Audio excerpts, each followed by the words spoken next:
بسم اللہ الرحمن الرحیم۔ السلام علیکم۔ آپ سبھی کو میرے چینل نالج فار مسلم میں خوش آمدید۔ میری اگلی چند ویڈیوز میں آپ کو مختلف انبیاء کرام علیہ السلام کے معجزات کے بارے میں بتایا جائے گا۔ تو سب سے پہلے جانتے ہیں کہ معجزہ ہوتا کیا ہے۔ معجزہ اس مافوق العادت چیز کو کہتے ہیں جو اللہ تعالیٰ کی جانب سے انبیاء اور رسول کی نبوت اور ان کی رسالت کی تائید و اثبات کے لیے ظاہر کیا جائے۔ عام طور پر لوگ معجزہ اور کرامت کے مفہوم کو خلط ملط کر دیتے ہیں، حالانکہ ان دونوں میں بڑا واضح فرق موجود ہے۔ اگرچہ معجزہ اور کرامت دونوں مافوق العادت یعنی خلاف عادت ہونے میں برابر ہیں، لیکن ان میں فرق یہ ہے کہ معجزہ تو وہ ہے جس کو اللہ تعالیٰ اپنے انبیاء اور مرسلین کے ہاتھوں پر ظاہر کرے، اور کرامت وہ ہے جس کو اللہ تعالیٰ انبیاء کے سوا کسی اور انسان کے ہاتھ پر ظاہر کرے۔ انبیاء کرام علیہ السلام کے معجزات میں ہمارے لیے بے شمار عبرت اور ایمان و عقیدہ کا وافر سامان موجود ہے۔ نیز معجزات انبیاء علیہ السلام کا ذکر لوگوں کے لیے بڑا دلچسپ اور مقبول ہے۔ ہماری اگلی چند ویڈیوز میں ہم مختلف انبیاء کے معجزات کے بارے میں ذکر کریں گے۔ معجزہ کبریٰ کا ظہور یا معجزہ کبریٰ کیا ہے؟ حضرت نوح علیہ السلام اور رب تعالیٰ کے درمیان ایک خوبصورت گفتگو کی صورت میں معجزہ کبریٰ کے ظہور کا آغاز ہوتا ہے۔ نوح علیہ السلام کی گفتگو ایک مکمل تقریر کی طرح تھی جو ان کی ذمہ داریوں کے متعلق تھی۔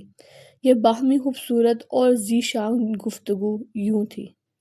ترجمہ: نوح نے حق تعالیٰ سے دعا کی کہ اے میرے پروردگار، میں نے اپنی قوم کو دن کو بھی اور رات کو بھی دین حق کی طرف بلایا، سو میرے بلانے پر دین سے اور زیادہ بھاگتے رہے، اور میں نے جب کبھی ان کو دین حق کی طرف بلایا تاکہ ان کے ایمان کے سبب آپ ان کو بخش دیں، تو ان لوگوں نے اپنی انگلیاں اپنے کانوں میں دے لیں تاکہ حق بات کو سنے بھی نہیں، اور نیز زیادتی کراہت سے اپنے کپڑے اپنے اوپر لپیٹ لیے اور اصرار کیا اور میری اطاعت سے غایت درجہ کا تکبر کیا۔ پھر بھی میں نے ان کو بآواز بلند بلایا، پھر میں نے ان کو خطاب خاص کے طور پر اعلانیہ بھی سمجھایا اور ان کو بالکل خفیہ بھی سمجھایا، اور اس سمجھانے میں میں نے ان سے یہ کہا کہ تم اپنے پروردگار سے گناہ بخشواؤ، بے شک وہ بڑا بخشنے والا ہے، کثرت سے تم پر بارش بھیجے گا۔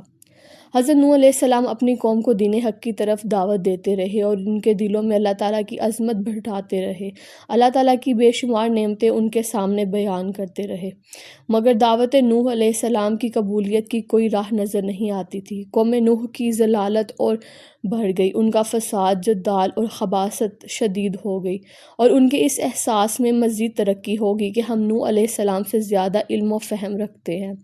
ان حالات کے پیش نظر حضرت نوح علیہ السلام نے اپنی سینکڑوں سالہ تبلیغی محنت اور کئی نسلوں کی اذیتوں پر صبر کے نتائج اپنے پروردگار کے سامنے پیش کیے، اور یہ دعا کی کہ اے اللہ، اس قوم کو ہلاک و تباہ فرما دے تاکہ یہ قوم مزید زمین میں فساد برپا نہ کر سکے اور دوسروں کو بھی گمراہی کے گھرے میں نہ ڈال سکے۔ چنانچہ نوح علیہ السلام نے یہ دعا ترجمہ: اور نوح علیہ السلام نے کہا، اے میرے پروردگار، کافروں میں سے زمین پر ایک باشندہ بھی مت چھوڑ، کیونکہ اگر آپ ان کو روئے زمین پر رہنے دیں گے تو یہ لوگ آپ کے بندوں کو گمراہ کر دیں گے، اور آگے بھی ان کے محض فاجر اور کافر ہی اولاد پیدا ہوگی۔ بالآخر اللہ کا وہ حکم آ گیا جو اپنے اندر عظیم معجزات کو چھپائے ہوئے تھا۔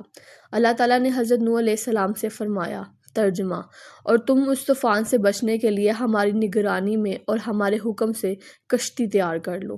نوح علیہ السلام نے کہا ہوگا کہ پروردگار، کشتی کیا چیز ہے؟ پروردگار نے ان کو بتایا ہوگا کہ کشتی لکڑی کا ایک گھر سا ہوتا ہے جو پھر پانی کے اوپر چلے گی تاکہ نافرمانوں کو غرقاب کر کے اپنی زمین کو ان سے سکون دلاؤں۔ نوح علیہ السلام نے پانی کے بارے میں بھی پوچھا ہوگا۔ بہرحال نوح علیہ السلام اللہ تعالیٰ کے قادر متعلق ہونے کا بخوبی علم رکھتے تھے۔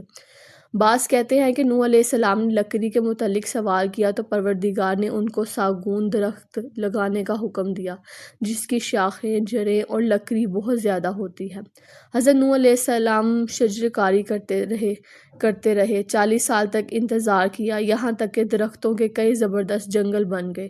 ان سالوں میں نوح علیہ السلام نے دعوت الہی کا فریضہ انجام دینے میں توقف کیا، یعنی قوم کو اس عرصے میں توحید و عبادت کی دعوت نہیں دی۔ اللہ تعالیٰ نے ان کی عورتوں کو بانجھ کر دیا، اب کوئی ولد ان کے ہاں متولد نہیں ہوتا تھا۔ بہرحال جب درختوں کی کثرت زیادہ ہو گئی تو پھر پروردگار عالم نے ان کو درختوں کے کاٹنے کا حکم دیا۔ چنانچہ نوح علیہ السلام نے درختوں کو کاٹا، پھر ان کو خشک کیا۔ بعد ازاں عرض کیا، پروردگار اب یہ بتائیں کہ یہ گھر کیسے بناؤں، یعنی یہ کشتی کیسے تیار کروں؟ پروردگار نے فرمایا، اسے 3 صورتوں میں تیار کرو۔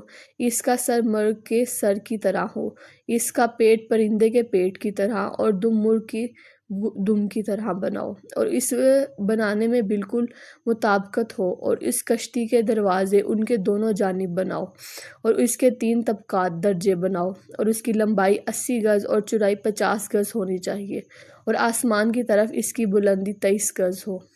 پھر اللہ تعالیٰ نے جبرائیل علیہ السلام کو بھیجا تاکہ وہ نوح علیہ السلام کو کشتی سازی کا فن سکھا دے۔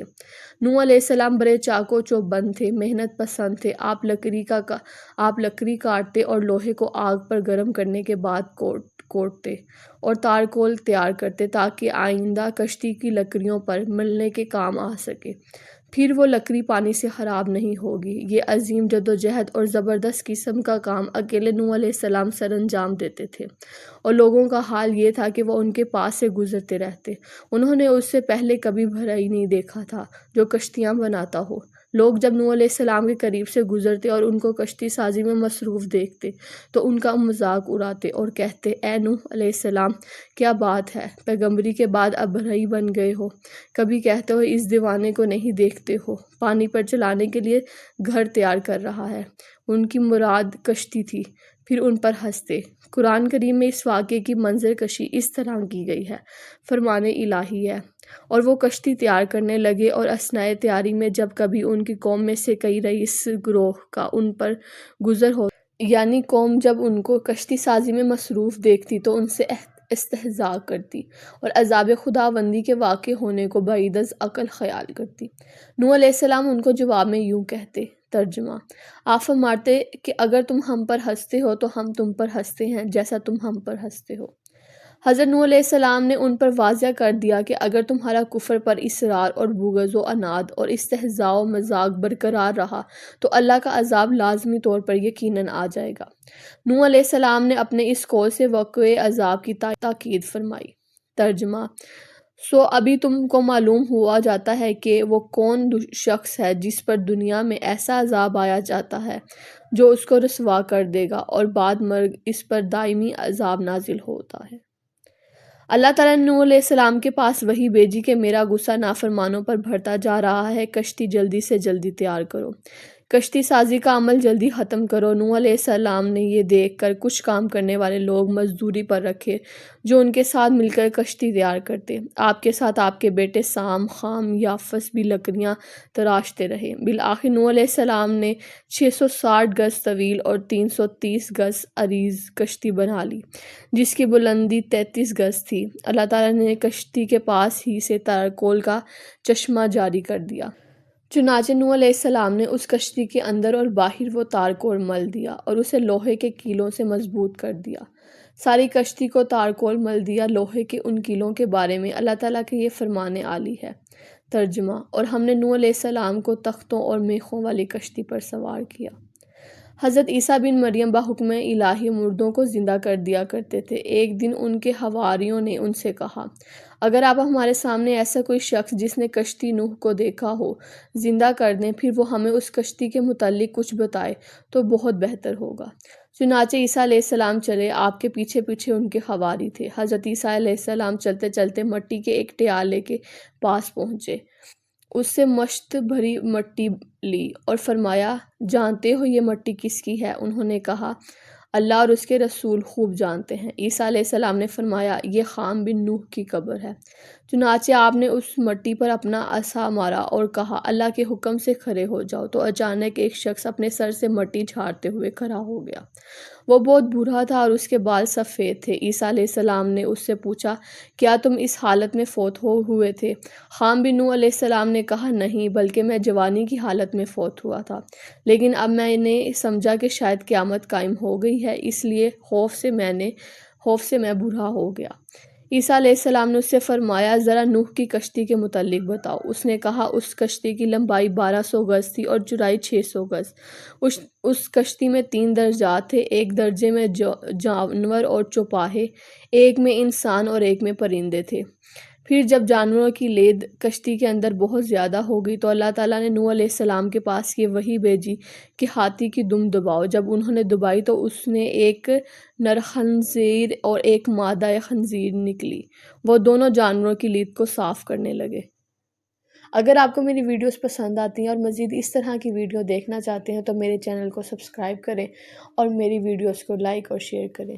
شکریہ۔